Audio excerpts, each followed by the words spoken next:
After moving into my first home, I returned one night to find my parents waiting in the living room. When I questioned them, Mom said, "It belongs to the family now." I didn't argue. I just replied. When I finally got the keys to my very first house, I didn't throw a housewarming or snap a photo for social media with some cheesy caption like, "Look who made it." Instead, I just stood there in the bare living room, letting out a breath I didn't even realize I'd been holding since I was a teenager. No one ever told me silence could feel like this. Not the kind of silence I grew up with, the kind that came after my mom asked why I couldn't be more like my brother, or after my dad muttered, "We're doing the best we can," which usually translated to, "We're buying your sister another car and pretending you don't exist." No, this silence was different. This silence felt like I'd earned it. The place itself wasn't big, just a two-bedroom fixer-upper with a wobbly fence and a mailbox that leaned like it was too tired to keep standing, but it was mine. Every dime I scraped together, every double shift, every late-night burrito that ended up being breakfast the next morning, all of it led here. And the best part? I didn't owe anybody an explanation. Not to my mom, who once called my upholstery job nothing more than a goofy mess with glue and fake leather. Not to my dad, who laughed when I said I was opening my own detailing bay and said, "You mean like car seats?" And certainly not to my golden sister Emily, who probably figured I was still living in the back of some fast food joint's parking lot. Funny thing is, I wasn't some rebel when I was younger. I was just worn out. Worn out from being the ghost of the family. I didn't storm out at 18, didn't slam doors or shout that they'd regret it. I just packed up a duffel bag, left a note that said, "Thanks for the roof," and disappeared from their dinner table like I'd never mattered to begin with. Time went by. I worked. I saved. I sewed, stapled, patched, and cleaned. Not only car interiors, but parts of myself I hadn't even realized were broken. It was the lonely kind of healing, the kind nobody claps for. And now, here I was, standing on the far side of a life they never thought I'd have. I remember my realtor asking if I wanted to do a video tour. I laughed and told her no. I wanted the first person to walk through that door to be me. And I meant it. The house had its quirks, sure. The bathroom door jammed if you shut it too hard. The fridge made a sound every few hours like it was about to launch into orbit. And the guest bedroom? More like, "Don't touch the wall, or it might collapse," room. But still, it was mine. I even picked up a plastic lawn flamingo for the front yard. Named him Hank. He leaned a little, just like the mailbox. Survivors, both of them. We got along fine. By the third week, I'd settled into the rhythm. Work all day, fix things up at night, crash under the lazy spin of a ceiling fan that sometimes slowed like it needed encouragement. And every night, without fail, I locked all 3 doors, just in case the past decided to show up. So that Thursday, when I pulled into the driveway with Chinese takeout in one hand and my toolbox in the other, I wasn't expecting anything strange. Until I realized something was off. Hank was gone. At first, I figured maybe the wind had knocked him over. It had been gusty earlier, but no, he wasn't anywhere. Not in the bushes, not on the porch. I frowned, went up the steps, and slid my key into the lock. The door creaked open, and that's when I froze. Sitting on my couch, the couch I had nearly broken my back hauling up the stairs by myself, were 2 people I hadn't seen in more than a year. My parents, like they owned the place. My dad's shoes were off. Mom was sipping tea, my tea, out of the mug that literally said, "Property of the guy who pays the mortgage." I stood there stunned. Mom smiled first and said, "Oh good, you're home. We figured you wouldn't mind." I blinked. Mind what? She gestured around like she was offering me a tour, saying this was a family property now. Family property. Like I was supposed to just nod and go along, pretending they hadn't treated me like a broken zipper for 2 decades. I set the takeout down on the counter, forcing myself to stay calm. "You're right, I don't mind." And right then, her smile twitched. Because what I said next drained the color right out of her face. "You're right, I don't mind." I said it so casually, like I was talking about the weather. But inside my head, my thoughts were sprinting like a track team, trying to make sense of how I'd gone from pulling into my driveway to finding squatters sitting in my living room. Mom looked smug, like she'd just scored a prize. Dad nodded along, saying, "Knew you'd understand. You were always the calm one." Calm. That's what they called it when you've been ignored so thoroughly you forget what it even feels like to raise your voice. I set my keys on the counter as if nothing was wrong. I even lined up the soy sauce packets from the takeout bag, one by one, just to keep my hands busy. So, I asked, how long have you been here? Oh, not visiting, Mom corrected quickly. We moved in yesterday. I blinked. Moved in? Well, we didn't think you'd mind. She repeated like she was citing a contract. It's such a lovely house, and your sister needed somewhere quiet to study for her realtor exam. So we gave her your old room. You weren't using it. I turned slowly. Hold on. Emily's here? Not right now, Dad said, waving his hand. She's with her boyfriend, but her stuff's in the room. The pink suitcase and the ring light? Yeah, those. Of course. I'd noticed the ring light earlier and wondered. Just until she passes her test, Mom added. And then maybe a little longer, depending on her work. I stared at them both. Let me get this straight, I said. You moved yourselves in. You moved Emily in. You claimed the guest room, shifted around my furniture, and decided to declare this a family property. And you never bothered to tell me. Mom gave me that familiar patient smile she used when I was a kid, asking why she forgot my birthday. Don't be so dramatic, she said lightly. This is your home. But we're a family, so that makes it our home, too. I wish I could say I was surprised. But this was the same woman who once said I was too quiet to live on my own and tried enrolling me in community college classes without even asking. The same dad who handed my childhood bike to the neighbor's kid and said, you weren't using it. That line had been their family motto for as long as I could remember. I sat down on the edge of the armrest and took a slow breath. So where exactly are you two sleeping? Oh, we took the master, Mom said casually, sipping her tea. You work such early mornings. We figured you'd prefer the smaller room near the garage. Less noise. Right, I said. How thoughtful. The sarcasm sailed right past them. Of course, Dad added. Honestly, you needed the company. This place was starting to feel too sterile. Sterile? Man, I had one plant, a Target lamp, and lo-fi jazz playing most nights. It was peaceful, not some operating room. I stood and opened the fridge just to get away from the madness. They'd restocked it.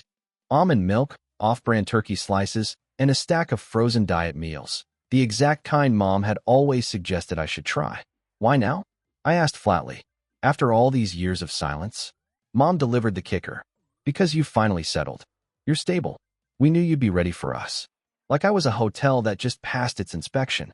You never called when I moved, I said. Never checked in. Not even when I posted the paperwork for the deed. Oh, that, she said, brushing it off. We figured you'd contact us when you were ready. Translation. They ignored me until I had something they wanted. Still, I nodded like it made sense. I think my calm threw them off. They were braced for yelling, a meltdown. Maybe a dramatic how could you? But I'd grown up with their kind of selfishness. I knew better than to waste fire on people made of smoke. Instead, I quietly opened a drawer, pulled out a notepad, and started writing. What's that? Dad asked. Just a list, I said. Of what needs replacing. Replacing? Oh yeah. Some of this furniture's looking pretty used. He frowned, then shrugged. Sure, whatever makes you happy. It would. Because here's what I didn't say. The name on the mortgage wasn't mine anymore. And the man it belonged to? He was coming by next week to change the locks. The next morning, I slipped out early. Didn't even bother with coffee. I grabbed my keys, stepped over my dad's shoes in the hallway, dead center, like he'd planted a flag, and slipped out the door before Mom could ask if I wanted to pick up eggs on my way back. Spoiler, I didn't. I drove around the block twice, trying to shake it off. I wasn't mad in the yelling, breaking things kind of way. This was colder. The kind of anger that hums in your chest like an idling engine. By 9 o'clock, I was sitting outside my lawyer's office with a gas station coffee in hand. Yeah, my lawyer. I got him when I bought the house. Part of a deal I'd set up with a real estate investor I used to detail cars for. We'll get to him later. But the point is, I knew how to cover myself long before my parents thought I could handle owning a broom, let alone a house. Kevin opened the office door. Mid-40s, looked like the type who could beat you at chess then jam on a bass guitar without missing a beat. He motioned me in. You were right, he said, sliding a folder across the desk. They've been listing your address as their own. Utilities, voter registration, the works. Your dad even changed his driver's license. I blinked. Wait, what? Kevin tapped the copy. DMV processed it 2 weeks ago. Proof of residence, your house. I stared at the page. There it was in black and white, my address, his name. The guy had literally claimed residence in a place he never paid a dime for, like updating a Facebook status. Kevin raised an eyebrow. Want to move forward with the action? I didn't even pause. Do it. He gave a small grin. Already set. Lock change notice filed. Transfer finalizes Monday. Here's the twist, though. The house technically wasn't in my name anymore. Not directly. I'd sold it into a trust one controlled, used it as leverage to fund my next move, buying a small garage so I could finally launch my own custom upholstery and interior shop. The house was still mine in every real sense, but on paper, the trust owned it. And that trust didn't know squat to freeloaders who never bothered to show up when I graduated trade school. I left Kevin's office feeling lighter than I had in a long time. That afternoon, I came home with groceries I had no intention of sharing. The second I opened the door, I was hit with the smell of burned eggs and entitlement. Mom was in the kitchen, fiddling with my stove like it was some toy she just discovered. Oh good, she chirped. I used your eggs. We were out, right? I said, staring at the pan. You mean my only eggs? She chuckled like I'd cracked a joke. We'll add it to the family expense chart. A chart. There was a chart now. Dad wandered in from the hallway, holding my old speaker. This thing still work? Emily wants it for her dance videos. I breathed deep, forced a smile. You know what? Let her. They froze, thrown by how calm I sounded. Really? Mom asked carefully. Sure, I said, unpacking a bag. But maybe ask the new owner first. Her head tilted. New owner? Yeah. The house was transferred. I'm just an occupant now. She blinked fast. What does that mean? It means, I said, cracking open a soda, that legally speaking, none of you live here. And come Monday, the locks get changed. Trust policy. Security update. I watched the words sink in. Dad didn't get it right away. But Mom? She went pale like someone had cut the power. That's not funny, she snapped. You wouldn't do that. I shrugged. You're right. I wouldn't. But the trust has rules. Rules, she echoed, like it was some foreign concept. Yep. No unregistered occupants. No freeloaders. And definitely no glitter pin family expense charts on my fridge. She rushed into the living room, flipping through the folder I'd left out. Her voice jumped an octave. You really filed this. I sipped my soda. Page 2's the best part. Because page 2? That's where their names were written clear as day. Both parents, and Emily too. As unauthorized squatters, subject to immediate removal once the lock change went through. That's what the notice said in bold letters. And that was just the warm-up. Saturday afternoon rolled in like a bad sitcom rerun I never asked to watch. The front door swung open while I was mid-scroll on my phone, and in she came. Emily, my sister. The living reason I spent my childhood as background noise to someone else's spotlight. She looked exactly the same as always.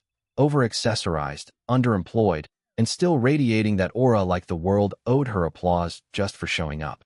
Ugh, finally, she groaned, walking in with shopping bags like she was checking into her own suite. I had to Uber. Why isn't the family car here? Family car? I echoed. She glanced up from her phone. The silver one. Mom said we could swap it between houses. Dad promised to fix the brakes. I just smiled and pointed out the window. You mean the one that got towed this morning for being unregistered and parked in a loading zone? That one. Her face froze. You're joking. Oh yeah, I said flatly. Because spending my Saturday calling impound lots is my favorite thing. Emily dropped her bags with a thud, eyes darting around. She sensed it immediately, the tension. Mom pacing the hallway. Dad fake scrolling on his tablet like a teenager caught sneaking out. What's going on? She asked. I took a slow sip of my soda and motioned toward the fridge where I'd taped the lock change notice. Big, bold, laminated. She blinked at it and read the top line aloud. Notice of security update. Occupants must vacate by Monday at 10 a.m. She turned to me, her face tightening. Is this some kind of prank? Nope, I said, standing. It's real. And I'd start getting your ring light out of my guest room before it winds up in a donation box. Her mouth opened, but nothing came out. You can't kick us out, she finally sputtered. This is your house. Nope, I replied. Not anymore. It belongs to the trust. She rolled her eyes. Okay, and what? You're the trust? No, I said, grinning. But I know the guy who runs it. Stickler for rules. Mom stepped in, arms folded. Mason, this is ridiculous. You're tearing the family apart over a few misunderstandings. Misunderstandings? I repeated. You moved into my house without asking. Changed your addresses. Ate my groceries. Called it a family property like that means anything in court. Emily literally unpacked her fake diploma on my nightstand. Emily gasped. It's not fake. I raised an eyebrow. It's printed in Comic Sans. She went quiet. Dad finally piped up. Look, maybe things got a little messy, but we can talk it through. We're family. Yeah, I said, nodding. That's exactly why you're getting 2 extra days. Emily scoffed. You're serious? You'd really kick out your own parents? Your sister? I walked over to the dining table and flipped open the binder. Want to see the clause where you all signed off on that possibility? Here. Page 3. Subsection D. You initialed it. Emily, when you used my Wi-Fi last month and clicked accept on the landing page. She frowned. Wait, what? Oh, I forgot to mention, I added. The guest Wi-Fi wasn't just internet. It was a digital acknowledgement form. Her eyes went wide. You tricked me into agreeing to terms and conditions? I nodded. Welcome to adulthood. Mom looked like she might actually faint. Emily, realizing I wasn't bluffing, started yanking her things together in a huff. This is petty, she muttered. You've always been bitter. Nope, I said. Just quiet. There's a difference. She stormed down the hallway. Mom followed, shooting me a death glare over her shoulder. You're going to regret this, Mason. I gave her the same polite smile she used to give me every Christmas when she handed me a $5 coffee card and gave Emily a weekend spa voucher. Maybe, I said, but at least I'll regret it in peace. In a house that's actually mine. She opened her mouth to fire back, and that's when the doorbell rang. Dad looked confused. You expecting someone? Nope, I said, already knowing who it was. And sure enough, Kevin stepped into the doorway, briefcase in hand, folder labeled eviction enforcement under his arm. Private property. That's what Kevin said with the kind of weight that didn't need repeating as he stepped inside, a man who clearly had no use for small talk. He was dressed sharper than usual, navy blazer, polished boots, folder tucked under one arm like a loaded weapon. The second his shoes hit the rug, Emily squawked, Who is this? Relax, I said. He's not a hitman. Kevin gave her the tight kind of smile that could cut glass. But I do enforce legal property claims. Afternoon, Ms. Emily. She blinked. How do you know my name? You accepted the terms and conditions on the guest Wi-Fi, he said, smooth as butter. I read fast. Dad narrowed his eyes. What's all this? Mason already made his point. No need to drag strangers into family business. Strangers? Kevin said calmly, setting his briefcase on the table. Sir, I represent the legal entity that owns this property. Your son no longer holds the deed. For all legal purposes, he is a tenant with management authority over occupancy. Dad blinked, stunned. But he bought this place. Kevin nodded once. He did. Then sold it to a trust while retaining management rights. That trust has rules. One being, no unauthorized occupants. Mom's voice cracked. We're his parents. Kevin flipped a page like it was gospel. Not listed. Not registered. And unless this is 1832, blood doesn't outrank a notarized contract. Emily's jaw dropped. You can't be serious. Kevin turned to her, voice calm as ever. You, especially Ms. Emily, violated Section 5 by entering the property without written consent, and Section 9 by attempting to reassign private property for personal gain. I was studying, she snapped. You converted the guest room into a selfie studio. Dad threw up his hands. Okay, maybe we crossed a line. But can't we work something out? Already have, I said. You've got until Monday. Kevin slid a folder across the table toward him. Inside you'll find the timeline, your rights, and clear instructions for vacating peacefully. Mom snatched it up, flipping frantically. There has to be a loophole. He's our son. Kevin raised a brow. And he's exercising his right to bind the property. Emily leaned against the doorframe like some B-movie villain. This is about jealousy. All those years, you were quiet, bitter, hiding in the garage. Now you're pulling strings like you're some kind of mastermind. I shrugged. You're not wrong. That actually stopped her cold. Kevin closed his briefcase and scanned the room like a principal surveying detention. I suggest you start packing now. And don't forget your charger, Ms. Emily. The trust repossesses any electronics left behind. She hissed. This is insane. Mom turned to me, eyes glassy. Mason, please. Be reasonable. Reasonable? I repeated. Where was that reason when you gave my room to Emily's boyfriend because he was staying over a lot? Where was it when I was 16 and you left me behind on a family trip because I packed too slow? Dad's eyes dropped to the floor. Funny, I added, how I was never family until I owned something you wanted. Kevin stood. That's it. Enjoy the weekend. I'll be back Monday with the locksmith. Emily muttered under her breath. We should have just taken his car like last time. The room froze. Kevin turned slowly. What did you say? I blinked. Excuse me? Her face flushed. Nothing. Just a joke. Mom jumped in quick. Let's start packing. Kevin gave me a nod and walked out. I followed him to the door. Still want me to file the small claims theft paperwork? He asked quietly. I hesitated, then smiled. Let's give them the weekend. Monday will be fun. By Sunday morning, the house felt like a pressure cooker with no release valve. Every drawer had been yanked open. Half-zipped bags lined the hallway. Emily's knockoff designer duffel was bursting with clothes, chargers, and 3 different kinds of hair extensions. Dad was in the kitchen nursing cold coffee like he was waiting for a miracle. Mom paced the rooms, muttering, sighing loud enough to shake the walls, as if sheer volume could undo a legal contract. And me? I sat out on the porch in a folding camp chair, book open in my lap that I wasn't actually reading, noise-canceling headphones draped over my ears, but not even turned on. I was just sitting there, watching. Beside me stood Gary 2.0, the new flamingo. Unlike the last one, this version was zip-tied to the porch rail. Lesson learned. Inside, the chaos churned like a blender. Emily tried calling every relative in the phone book. I know because I heard her shrieking lines like, Mason's lost it. He's evicting us like we're strangers. Yes, he's serious. No, it's not drugs. It's worse. He's organized.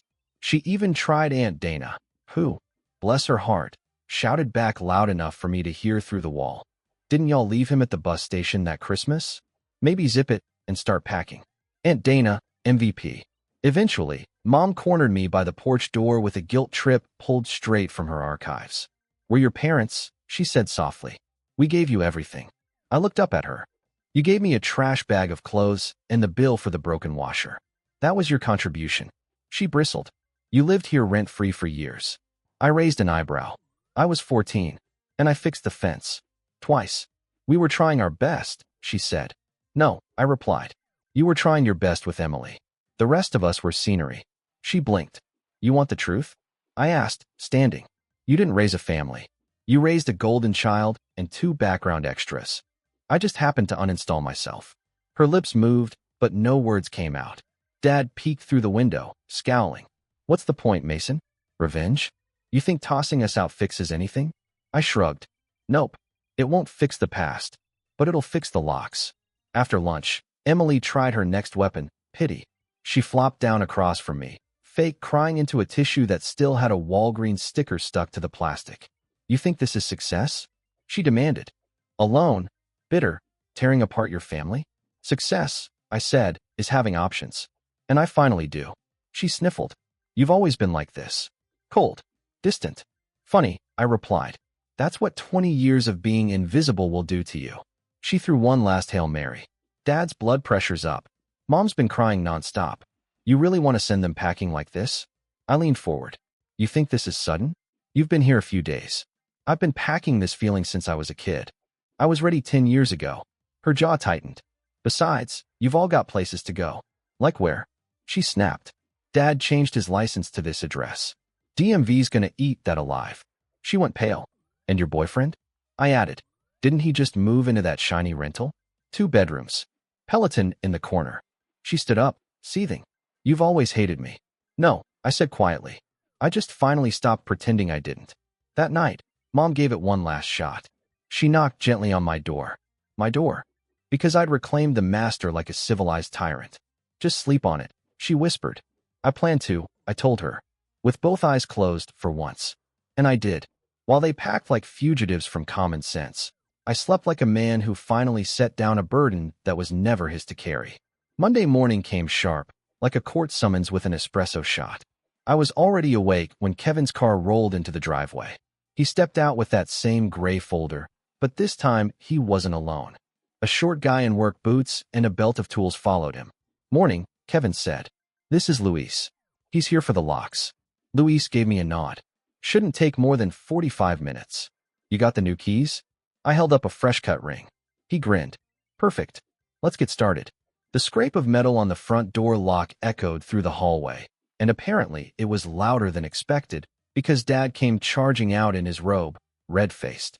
What the hell is going on? Luis kept working, steady as stone. Kevin didn't even blink. Lock change, I said, sipping my coffee. Trust protocol. You had 72 hours. Mom appeared next, looking like she hadn't slept a wink. Her hair stuck out in wild strands, and her voice cracked from the kind of yelling I hadn't bothered to listen to. You can't just change the locks while we're still here, she said. Kevin calmly pulled a paper from his folder. Legally, we can. But we're giving you until the locksmith finishes as a courtesy. Dad turned to me, eyes narrowed. You're seriously doing this? After everything we've done? After everything you've taken? I corrected. Emily stormed out next, suitcase clattering behind her like it carried more baggage than she ever would admit. This is abuse, she hissed. You're throwing your own family out onto the street. Kevin handed her another envelope. Actually, this includes referrals for short-term rentals, movers, and a modest relocation voucher provided by the trust. She tore it in half and let the pieces flutter down. I don't want your fake charity. Good, I said, because it wasn't for you. It was for Mom and Dad. Emily froze. Mom clutched her chest like I'd hit her. You're trying to turn us against each other now? She gasped. I gave her a steady, tired look.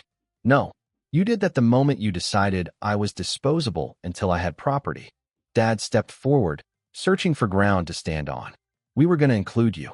Eventually. Sure, I said. Right after Emily became a realtor and started listing my guest room. That shut him down. Luis called out from the front door. Deadbolts changed.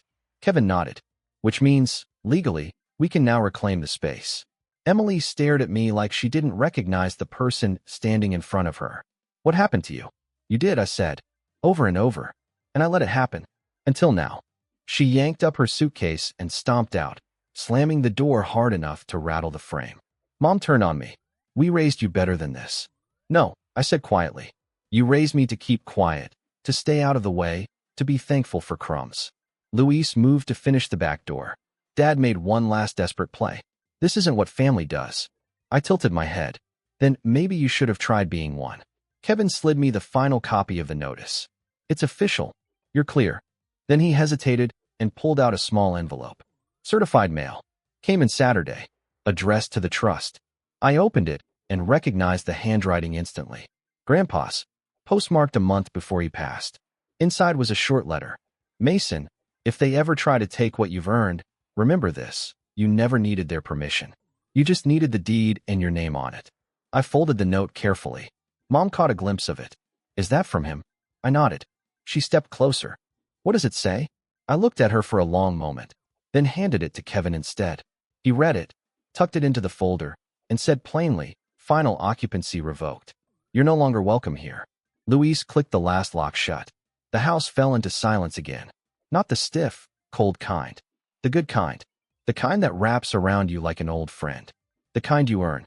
Emily's ring light was gone. Her iced coffee sat on the counter, abandoned. Dad's shoes no longer blocked the hallway. Mom's fridge chart was buried in the trash. I walked barefoot through the rooms. My rooms. Actually mine again. And I realized how much tension I'd been carrying for years, muscles built just from dodging their expectations. I didn't celebrate. Didn't crack open champagne. Just opened a window, let the breeze drift in, and finally exhaled. 2 days slipped by in silence. Then Wednesday came, and with it, an envelope shoved through the mailbox. No stamp. Just messy handwriting on the front. Inside was a torn photograph. One I didn't even know existed. Me at 12, standing blurred in the background while Emily blew out candles on a cake. My name had been written in frosting at the corner, then scratched out. A sticky note was attached. We made mistakes, but you didn't have to be so cruel. No signature, but I knew the handwriting. Mom's. I stared at it for a long while.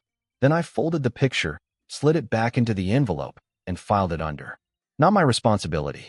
That's what I told myself as the weekend rolled in, and, for the first time, I opened my doors to people who actually mattered. Not family. Not blood. Friends. My people. A couple guys from trade school. My shop partner. The one who lent me a wrench years back and never once asked for it back.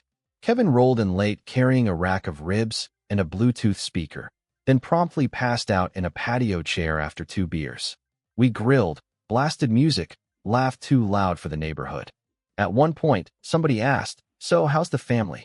I paused, thinking about all the years of silence, guilt trips, being treated like a background prop, while the golden child got center stage. Then I smiled and answered, quiet. That was enough. Because I didn't need to torch bridges, I just stopped walking across them. The next week, I signed the last set of papers for my new commercial space. A 2-bay garage with an office, an upstairs loft, and enough room to finally take on big upholstery jobs. I named it Torque and Thread. And yeah, the same trust owned the property. Same locks. Same rules. Which meant no Emily, no parental drama. Just leather, stitching, and tools that actually did what I asked them to. A few weeks later, I caught a post from Mom on Facebook. Some people forget who raised them. So I posted my own picture. My shop opening, banner strung across the bay doors. Caption, some people didn't. No tags, no names. But the comments blew up anyway. Aunt Dana dropped 3 fire emojis. An old classmate wrote, hit me up if you're doing car seats. And then came a DM from someone I hadn't heard from in years. Is that the same house your parents tried to take over? I didn't reply. Just hit it with a key emoji. Because some stories don't need retelling. Just solid locks. And stronger boundaries.